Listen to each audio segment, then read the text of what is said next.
Hello, everyone. Welcome to another episode of Sports Dialogue. I'm your podcast host, Paul Edwards, and on this episode, I'm going to preview the NCAA men's Final Four games. That's two games. The first up would be Yukon versus Illinois, the fight in the Illini, and then the nightcap would be Michigan versus Arizona. Stay tuned. I'll let you know my thoughts on who and I think will win and what my reasons are. Thank you and God bless you.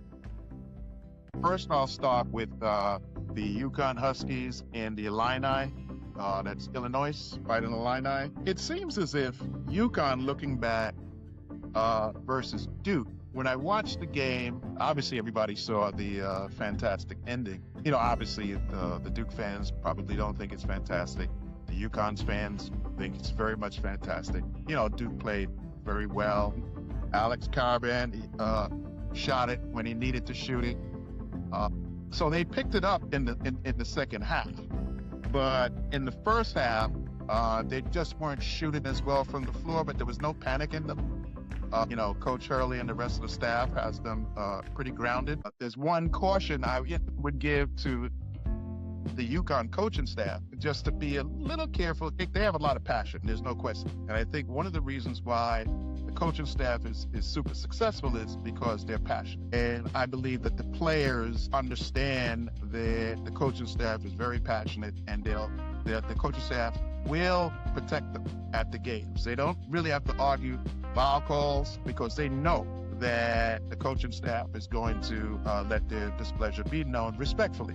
But we have to, and you don't want to take that away from anyone, because when people have passion when they coach, 90% of the time that's why they win. And if you try to take the passion away, you may take some of the wins away also. Hello, everyone. As promised, I'm here to give you my predictions and preview the Final Four, which is occurring on Saturday, April 4th. The first game is between Yukon Huskies and Illinois, and I'll talk about that game first. And then the nightcap is between Michigan and Arizona. If you look back at what Yukon did against Duke, which was, obviously a thrilling ending in that game, they didn't shoot it well in the first half. Obviously Reed in the middle carried the load in the first half. The team played tough. There's tough defense. There's no question about it. But however, they just didn't shoot the ball well in the first half. They came back in the second half and shot the ball better in the second half. They wound up shooting 44% from the field, and 22% from three-point range, which was better than the first half. There's no question about that. In the first half, the shooting wasn't very good at all. The toughness was there. I felt the defense was there for the most part, but we missed a bunch of shots, and thank God Reed really, really played well down low and kept us in the ballgame. And then in the second half, Demery seems as if his ankle is feeling better, because he really hit a couple of big threes, which really helped us out. Malachi Smith came in and did well. He scored 9 points. And obviously Mullins with that shot at the end of the ball game, that was, a super shot. There's no question about that. But however, I do see an area of concern with rebounding, particularly against Illinois. Yukon had 28 rebounds against, and they shot 71% from the free throw line. And I think, to win, you really want to shoot 90%, certainly no less than 80%. So they have to make the foul shots down the stretch. And even against Duke, we missed a couple of big foul shots down the ends. I mean, every player wants to make their foul shots. So, it's easy to say you better make your foul shots. It's not like they're going there trying to miss it. I get that. But whatever it takes, from a focus standpoint, I know when you get to the foul line, you're tired, nothing you can do about that. Now, it's just a matter of your conditioning. And it's too late. Whatever you put into your condition is what you have now. So I think the only thing that you can do really is just to focus on the free throws mentally and use your form. Obviously your deep breath, bend your knees, and let it go. And don't aim it, just let it go and trust the process. But whatever it takes, they do have to shoot a little bit better from the foul line. There is no question about that. And they have to rebound better. 38 rebounds, you'll see Illinois averages, you'll see when I do their numbers, they're up in the high 40s in rebounds. So that's an issue right there. The good news is UConn had one, two, three, four, five guys in double figures, which is good. And you might want to say six because Malachi Smith had 9 points. So that's 1 point away from double figures. So that's a good thing. I think Solo Ball, he had 10 points. And I think that, we can all see he's not of late, not shooting the threes the way he has and hopefully will do if you're rooting for UConn in the game, the Final Four game, and if they go forward to the final. But he's doing other things. I saw him hitting the boards. I don't know how many rebounds he had. He had 2 rebounds. When it came down to the stretch, I saw him on the boards. He scored 10 points. He got in double figures, and he's not making his threes. To me, Solo Ball's a 15, 20-point guy. There's no question about that. But to his credit, with his 3-point shots of late not falling, he's doing other things. He's contributing in other ways. And he's certainly a team player. He hustles on defense. As I said, I saw him on the boards with the big guys, and he knows how to shoot that mid-range shot. So I give Solo Ball a lot of credit for hanging in there, even when his 3-point shots not falling. Now, Reed had 26 points, as I said, against Duke. And that is huge. Now, Caravan only had 5 points, but, he plays a big role. He defends. He's a leader. But, I do think that he needs to score more against Illinois if, in fact, UConn's going to win that game. And I like the fact that they had 1, 2, 3, 4, 5, almost 6 guys in double figures. Against Michigan State, if you look against Duke, they shot 44% from the field. In Michigan State game, they shot 46% from the field. So that's about the same. 3-point shots against Duke, they were down 22%. And against Michigan State, they shot 43%. So, they just have to, if they can stay at 43% or higher against Illinois and bump that 46% up to maybe 50%, I think that, they'll have a good chance of winning the game. So their shooting percentage was pretty much the same from the field against Duke and Michigan State. 44% against Duke and 46% against Michigan State. They did increase their 3-point percentage. Actually, the 3-point percentage was higher against Michigan State, and they didn't shoot it as well percentage-wise against Duke. So they have to get back to, at least that 43%. And if you look against UCLA, from the field again, they shot 47%. So it's 44, 46, 47% from the field. So they're a little bit up below 50%.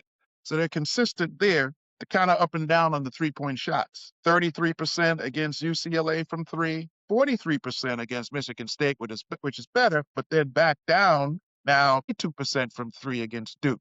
So they're kind of up and down from the 3-point line. We want to make sure that they can be a little bit more consistent from the 3-point line. There's no question about that. And in rebounding against Michigan State, it seems that they had 30 rebounds against, if I'm not mistaken, 36 rebounds. And against Duke, it seems that they had 28 rebounds. So they didn't rebound the ball as well against Duke. 28. They had 30 rebounds against Michigan State, and against UCLA, they did better, a rebound and 36 rebounds. So that the highest that they've done so far in their prior 3 games is 36 rebounds. You'll see in a minute why they're going to have to do better to beat Illinois on the boards. So I do think the keys for UConn: play deep, play hard, establish read, and everybody's got to contribute. Not only the starters, but Jalen coming off the bench, Ross coming off the bench. These guys are starters for most teams, and they come off the bench willingly. But they do have to contribute. I think that, particularly Ross and Jalen on the defensive end, really, really have to come in and contribute, and they're capable of it. So that's a look at UConn. And if we take a look at Illinois quickly, what they did is, and I'll look at their game starting against, let's look at the Iowa game. Then we'll look at what they did against Houston and then VCU. Against Iowa, which was the game before the Final Four, games, they had three guys in double figures. And you might want to say 4 because Merkovich had 9 points So it's 4 guys in double figures. So then what they did in rebounds, they had 38 rebounds against Iowa. And Wagler had 25 points. That was their leading scorer. And then Stojakovic comes off the bench, and he hits 17 points. So that's key because you'll see that Stojakovic has 17 points off the bench against Iowa. And then if you take a look at what Stojakovic did against Houston, he had 13 points off the bench. And then against the Rams, CU Rams, if I'm not mistaken, he came off the bench and had 21 points. So he had 17, 21, and 13 points off the bench. UConn's got to be ready for him coming off the bench. But we have Jalen coming off the bench, and we have UConn has Ross coming off the bench. So he's got to be, he's got to be focused on. Obviously, they're one of their top scorers is Wagler. He scored 25 points against Iowa, and it seems as if he scored 13 against Houston and 14 against VCU. So he had 13 and 14 and 25. So they tout him as one of their scorers. But I would be careful against Stojakovic coming off the bench. And they also kind of spread it out. If you look at the Illinois-Houston Cougar game, Illinois had 1, 2, 3 players in double figures. And then a fourth one, Ikovic, had 9 points. So, they have contributions. They spread it out. They have different scorers that can score. So you want to say 1, 2, 3, 4, 5 guys against Houston was almost in double figures. One gentleman had 9. But however, against Houston, they had 43 rebounds. Most UConn has rebounded thus far, if I'm not mistaken. If I said it was 36 rebounds, and I think it's 36 was a top so far. Illinois had 38 rebounds against Iowa, 43 rebounds against Houston, and against VCU, 45 rebounds. So they seem to be on the boards. UConn, I think if they do the things that I've mentioned, I think that it'll be a good game. I think Illinois is very capable, but I'm picking to go to the finals. The UConn Huskies will advance on Monday to the championship game. Turning the focus to the nightcap, which is Michigan and Arizona. If you take a look at what Michigan did against Tennessee, you have to be very careful of these players. You had Lundenberg at 27 points. So you had 1, 2, 3, 4, 5 players in double figures with Arizona, 5. And then they had 2 players that had 8 points, which is 2 points away from double figures. So they spread the scoring out, and they have, Lundenberg with 27 points. He's their go-to guy. But they spread it out. They had Johnson had 12, Mara, which I'll talk about in a minute, had 11, Burnett had 10, and McKinney had 12. So they spread the scoring out, and they're a tough defensive team. They're well-disciplined, and they play well. They shot field goal percentage almost 52%. They shot from three-point range 37%. And it seems like an Achilles heel for them is 73% at the free throw line. Got to do better there. And they had 38 rebounds, Michigan. So Michigan against Tennessee spread the scoring out. A number of guys in double figures, 1, 2, 3, 4, 5, and then you almost 7 gentlemen in double figures for Michigan. So they spread it out. You can't just stop one, Arizona. Turnovers, Michigan turned the ball over 10 times. Not the best, not the worst. They did get 38 rebounds. Against Alabama, Michigan, let's see how many gentlemen they had in double figures against Alabama. 1, 2, 3, 4. So they had 4 against Alabama at 1, 2, 3, 4, 5 against Tennessee in double figures. And then there was a 5th player, Mara, had 8 points. So he was 2 points away from double figures against Alabama. Now, speaking of Mara, he impacts the game a lot for Michigan. He's a big gentleman, and he can dunk the ball. He can block shots. He's disruptive on defense. Now, Arizona, which we'll get to in a minute, they have a 7-footer that is disruptive also. So I think that, Michigan spreads the scoring out pretty well. And that's a dangerous team because you can't just stop one guy or two guys. In terms of Arizona, let's take a look at what Arizona did. Against Purdue, Arizona had 4 gentlemen in double figures. And, obviously, I believe Pete is their leader. He had 20 points. They shot Arizona, again, from the field, a little under 47%. From the three-point line, 33%. They're right there in the free throws, 90%. So that if they replicate that, they're not going to lose it for you on the foul line. They had 37 rebounds, and they don't turn the ball over very much. They had 6 turnovers against Purdue.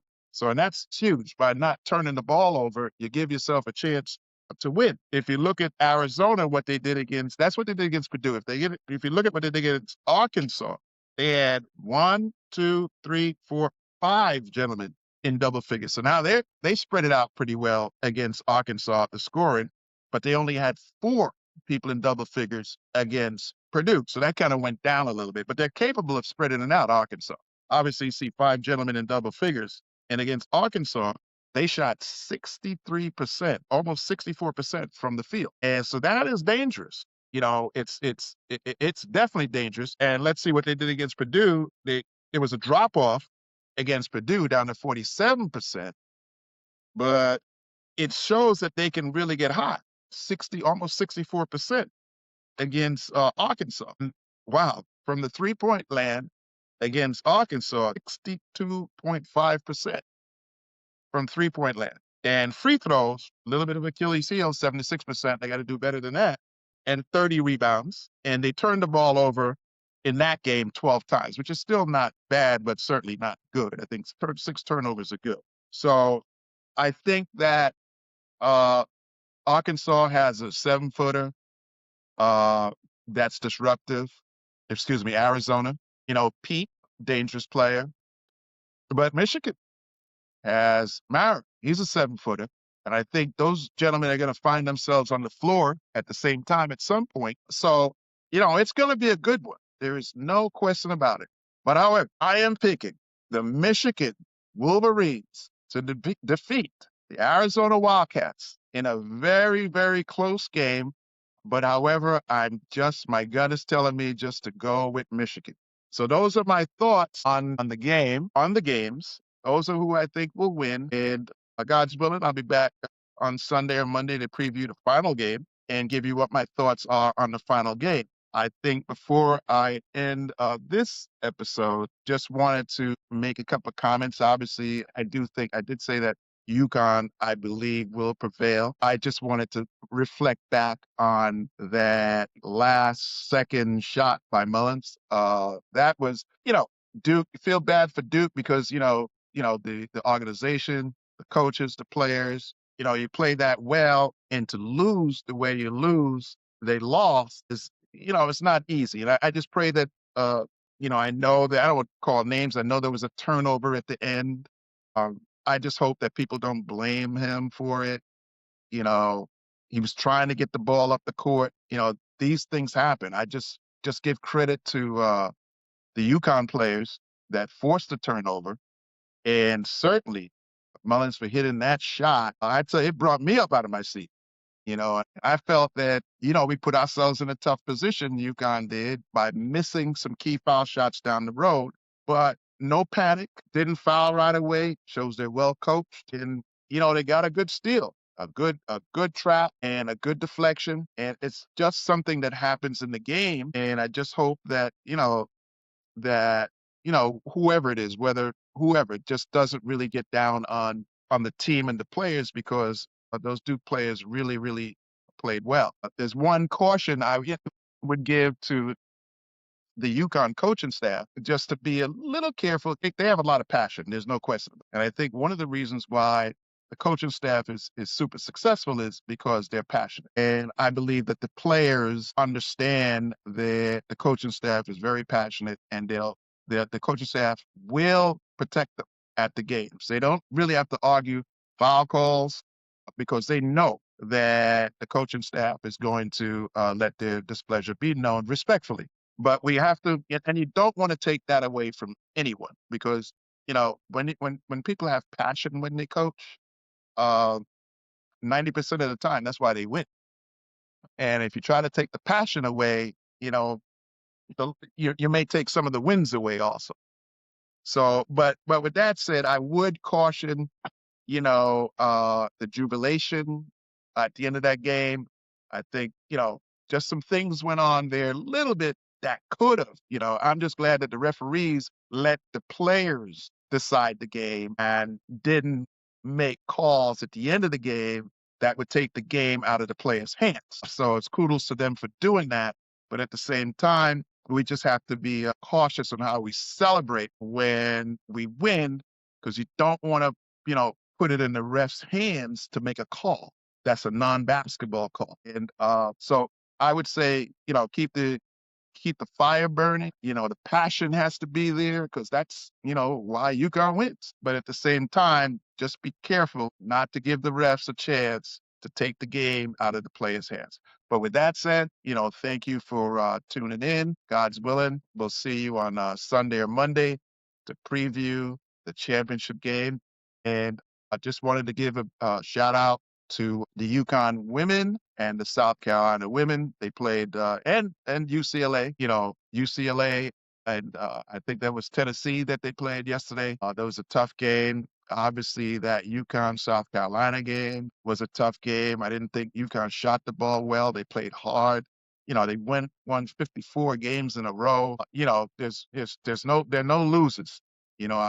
Congratulations to South Carolina, their coaching staff, their whole organization, and congratulations to UCLA.